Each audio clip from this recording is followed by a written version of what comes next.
magistral, ce président de la communauté.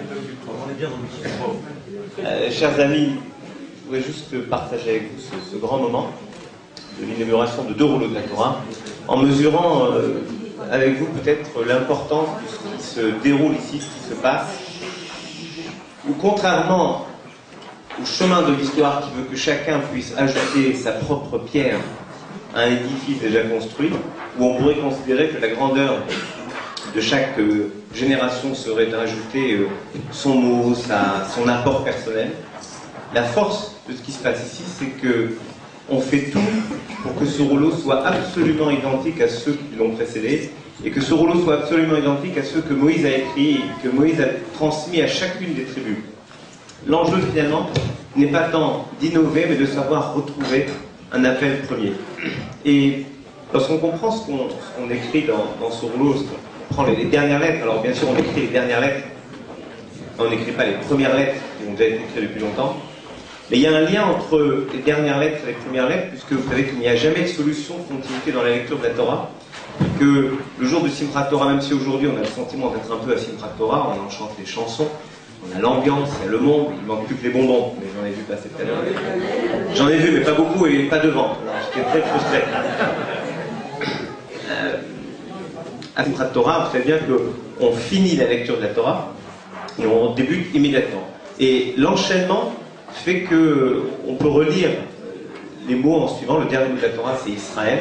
Et le premier mot, c'est Bereshit, ce qui fait que les deux lettres qui se retrouvent, c'est-à-dire la dernière lettre et la première lettre de Torah, se trouvent être un lamed et un bet, ce qui fait le mot cœur, lèvre en hébreu. Comme si finalement l'objectif fondamental de chaque rouleau qu'on écrit, c'est de retrouver cet élan du cœur, ce que Talmud dit, Rachamana Libama, et la Torah, qu'est-ce qu'elle nous demande finalement? C'est un peu de cœur.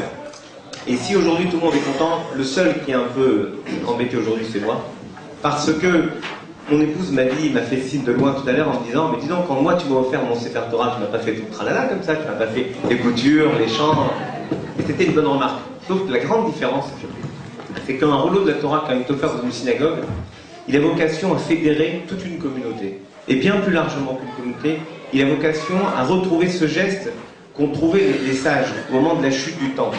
Qui était un moment où on était désespéré, le peuple juif se disait, est-ce qu'il y aura une vie après la chute du temple?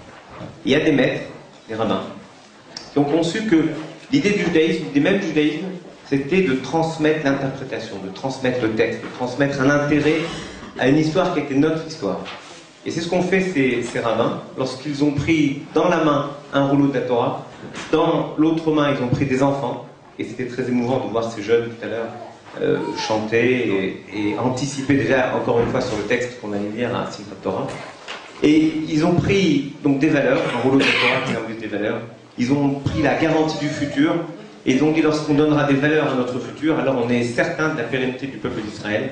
Moi je voudrais partager avec vous ce grand bonheur, cher président, c'est mon beau-père en plus, c'est un peu de la triche, mais ça vous en tant que président. Comment pour partager avec vous ce grand bonheur de la pérennité de cette communauté juive de Troyes et de la région, qui, par son nom, cette communauté Rachi, touche l'ensemble du judaïsme français, l'ensemble du judaïsme mondial. Il n'y a pas un juif qui s'approche des textes de la Torah ou du Talmud sans penser à vous. Et bien lorsque vous ouvrirez ces 2 rouleaux de la Torah, et lorsque vous lirez dedans tous les samedis, comme vous le faites tous les samedis, je sais des difficultés, je sais des efforts personnels des uns et des autres pour garantir la lecture de la Torah le Shabbat ici, eh bien vous aurez accompli quelque chose d'essentiel qui est de garantir la promesse et est faite l'Éternel au peuple d'Israël. Voici le message que je vous donne pour vous, pour vos enfants et pour les enfants de vos enfants. Et bien, fasse l'Éternel que cette lecture régulière que vous allez faire maintenant de cette synagogue soit une bénédiction pour vous tous et soit maintenant l'ouverture pour l'enseignement que le grand-mère donnera tout à l'heure.